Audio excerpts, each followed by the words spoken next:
한 어머니가 아들을 데리고 상담사를 찾아왔습니다. 이 어머니의 표정이 상당히 지쳐 있었습니다. 그러면서 이 상담하시는 선생님한테, 선생님, 이 아이는 이제 안 됩니다. 나는 이 아이를 포기하고 싶습니다. 공부도 하지 않고 말도 잘 듣지 않고, 그런 말을 이 선생님한테 쭉 하고 나니까 이 아들이 옆에 앉아서 풀이 푹 죽어서 아무 말도 하지 않고 머리를 푹 수그리고 바닥만 쳐다보고 있었습니다. 그때 이 상담하시는 선생님이 어머니를 조용하게 불러서 이 어머니에게 물었습니다. 어머님, 이 아이를 기대했던 적이 언제입니까? 그런데 어머니가 한참을 생각하더니 이 아이에 대해서 기대했던 적이 언제인지 기억이 나지 않는 겁니다. 여러분,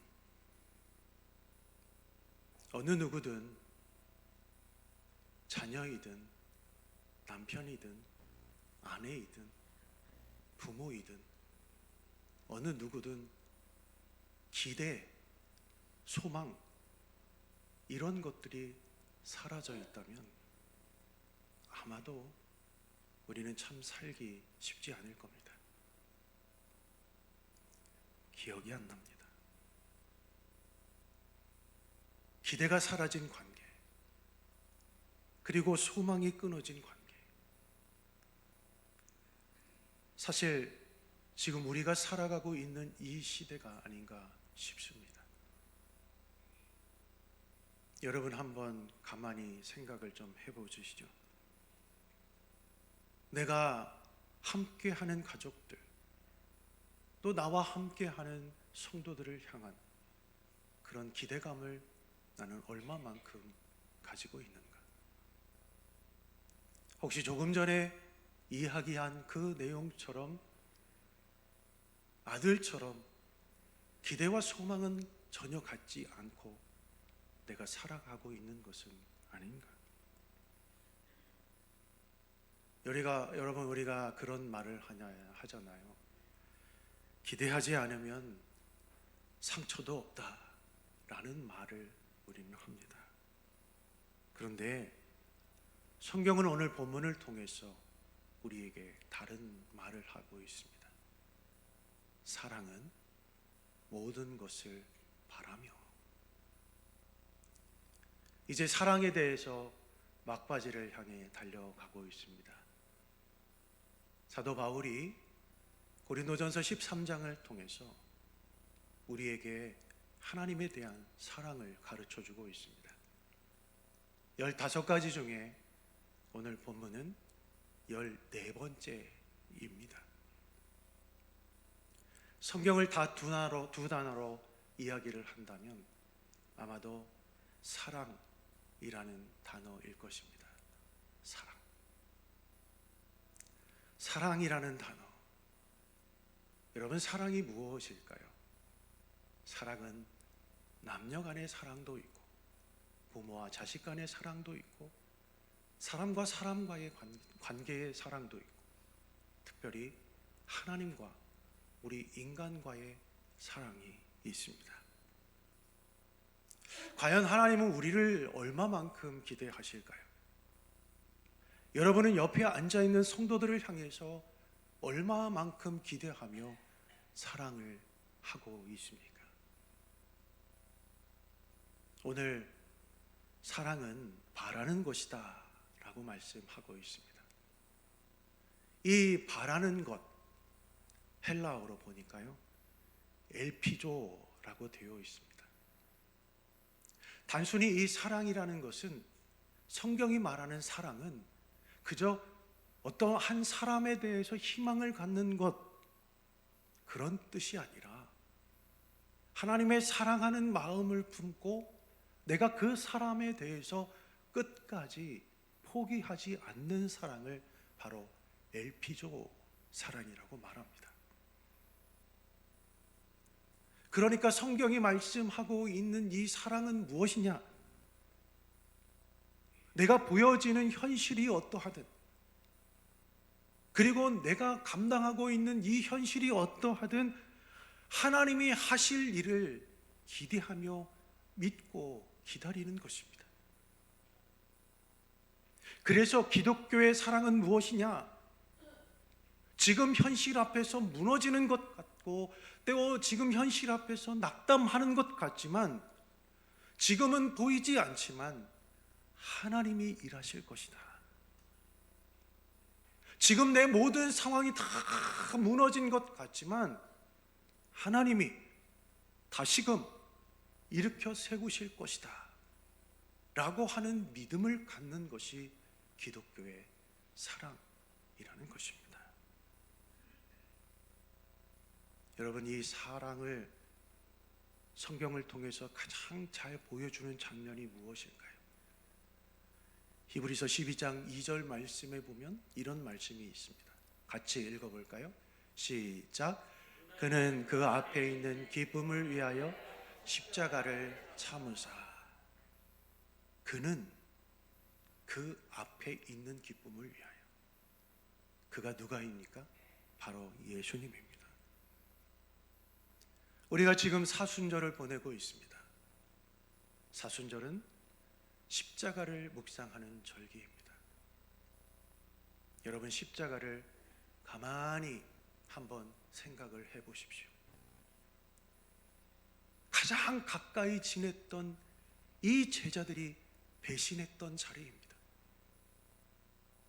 예수님의 말씀을 듣기 위해서 많은 사람들이 쫓아다녔지만 결국은 그 십자가 밑에서 많은 사람들이 배신한 자리입니다.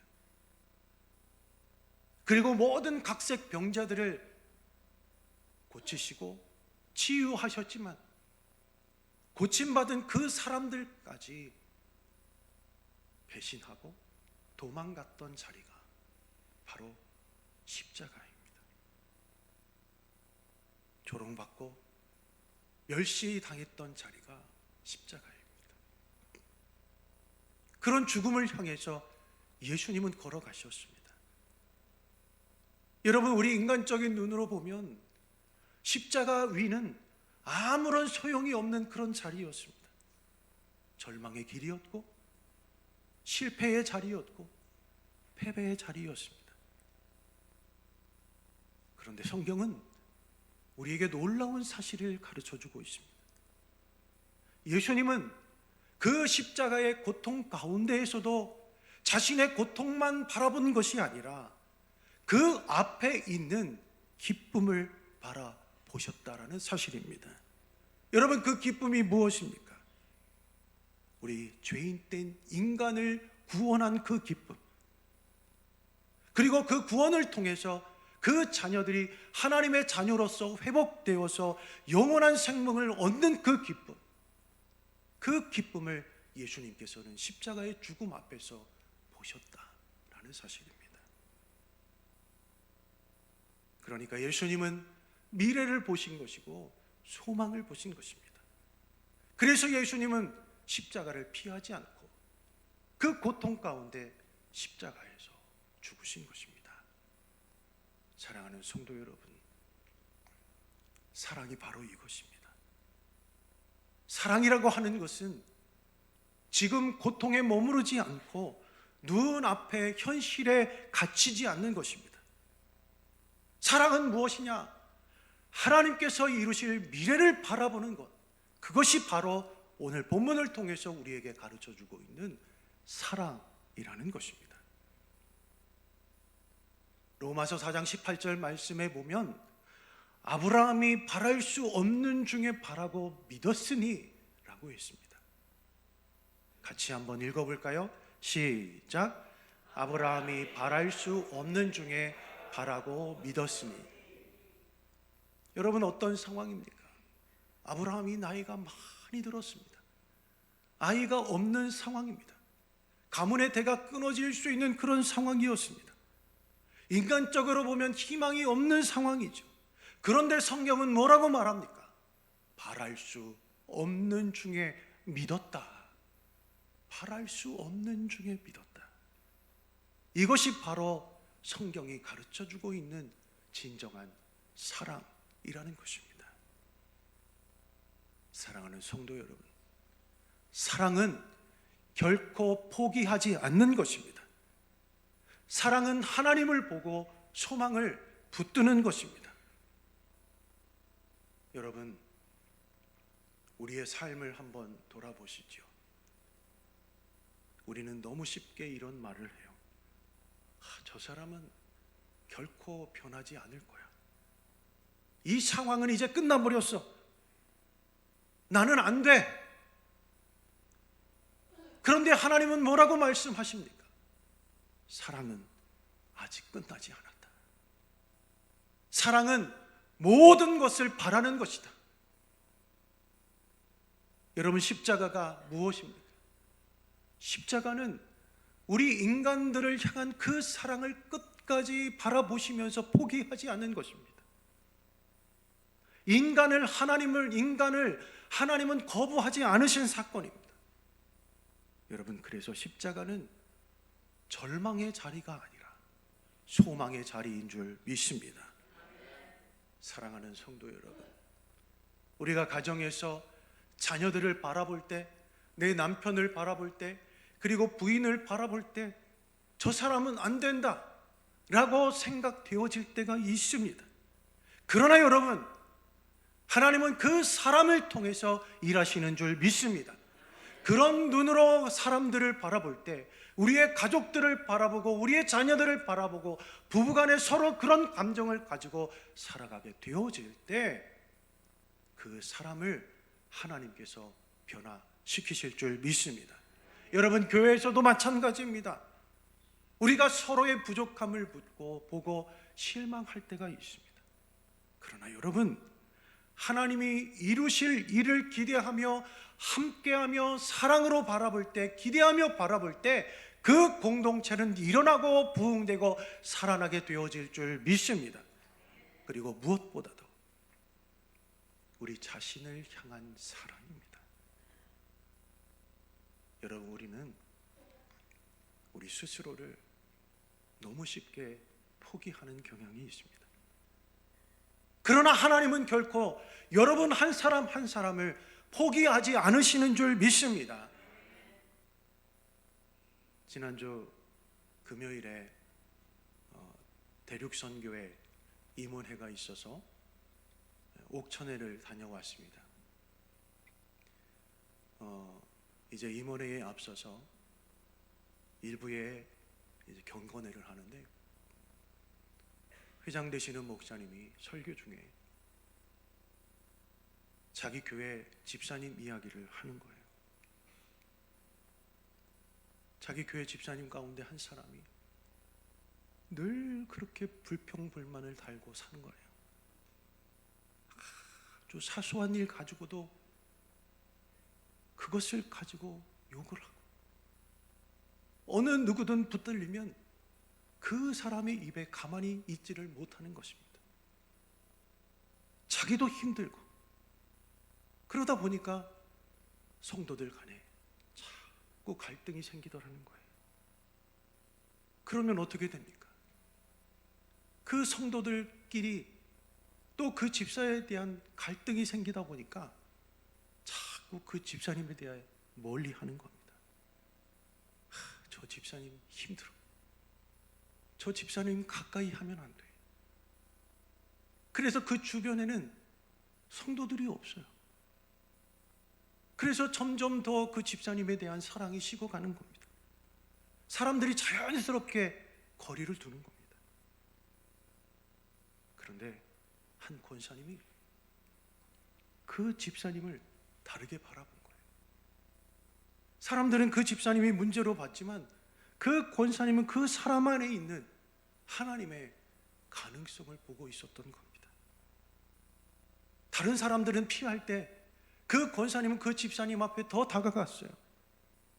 다른 사람들은 그 집사님한테 인사도 안 하는데 그 권사님은 그 집사님께 일부러 찾아가서 잘 지냈냐, 어떻게 지냈냐, 잘 살고 있냐 라고 하면서 일부러 가서 인사를 더 건넸다라는 거예요.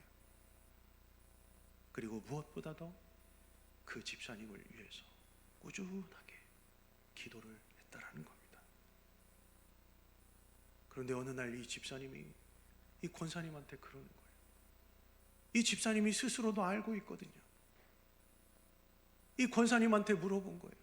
아니, 다른 성도님들은 나를 멀리 하는데 왜 권사님은 자꾸 나한테 와서 일부러 인사도 해주고 나를 도와주고 나를 위해서 기도해 주냐고, 왜 그런 말씀을 하시냐고. 그랬더니 이 권사님이 그러는 거예요. 나는 집사님 그렇게 안 봐. 하나님이 집사님을 통해서 지금 일하고 계시는 것을 나는 믿고 있어. 이렇게 말하시는 거예요. 그 말 한마디에 이 집사님의 마음이 흔들렸다는 거예요. 그리고 그때부터 조금씩 변화되기 시작합니다. 그렇게 쉽게 화냈던 이 집사님이 이 화내는 것이 조금씩 줄어들고 다른 사람의 말을 들어주기 시작했다는 겁니다. 시간이 지나면서 그 집사님이 오히려 교회 안에서 다른 사람을 품어주고 위로하는 그런 모습을 이 목사님이 보셨다라는 그 간증을 하는 것을 들었습니다. 사랑하는 성도 여러분, 교회는요 완벽한 사람이 모이는 곳이 아닙니다. 교회는 어떤 사람들이 모이는 곳이에요? 죄인들이 모이는 곳입니다. 상처받은 사람들이 모인 곳입니다. 아픈 사람들이 모이는 곳입니다. 연약한 사람들이 모이는 곳이 바로 교회 공동체입니다. 그렇다면 우리는 어떻게 받아들여야 될까요? 실망하지 말아야 됩니다. 이해되지 않는 사람도 있을 겁니다. 그럴 때 여러분, 우리가 그것 때문에 힘들어하고 괴로워하고 어려워할 필요가 없습니다. 왜? 나도 죄인이고 나도 연약한 사람이고 나도 똑같은 사람이기 때문에. 여러분, 우리가 그런 상황 가운데 기억해야 할 것이 있습니다. 그런 상황이 벌어질 때 우리가 비난으로 하는 것이 아니라, 사랑은 비난으로 변하지 않습니다. 사람은 사랑으로 변하는 것입니다. 사람은 포기로 변하는 것이 아니라 사람은 믿어줄 때 변하게 되는 것입니다. 그래서 성경은 말합니다. 사랑은 쉽게 포기하지 않는 것이다. 사랑은 끝까지 바라보는 것이다. 여러분, 혹시 누군가를 향해서 이미 마음속으로 포기하고 있지 않습니까? 여러분, 교회는 서로를 포기하는 곳이 아니라 서로를 다시 세워주는 곳인 줄 믿습니다. 서로의 부족함을 보면서 실망하는 공동체가 아니라 하나님께서 이루실 일을 바라보는, 그래서 소망하면서 기대하면서 바라보면서 기다려주는 것, 그것이 바로 교회 공동체입니다. 그것이 어디서부터 시작될까요? 목사부터 시작될까요? 장로님들부터 시작이 될까요? 권사님들부터 시작이 될까요? 집사님들부터 시작이 될까요? 아닙니다. 나부터 시작이 되는 것입니다. 나부터. 사랑하는 성도 여러분, 사랑은 모든 것을 바라는 것입니다. 사랑은 끝까지 소망을 놓지 않는 것입니다. 사랑은 하나님이 일하실 것을 믿고 기다리는 것입니다. 혹시 여러분 포기한 그런 관계가 있습니까? 희망을 보지 못하는 그런 상황이 있습니까? 오늘 말씀을 붙드십시오. 사랑은 모든 것을 바라며 하나님은 아직 끝내지 않으셨습니다. 사랑은 끝까지 바라보는 것입니다. 그리고 결국 그 사랑이 기적을 만들어 내실 줄 믿습니다. 이 한 주간도 사랑은 모든 것을 바라며 여러분의 삶의 처소에서 우리 가족들, 내가 만나는 이웃들, 그리고 나와 함께 신앙생활하는 성도들을 바라보며 소망하며 기대감을 가지고 살아가시는 우리 귀한 성도들 될 수 있기를 주님의 이름으로 간절히 축복합니다.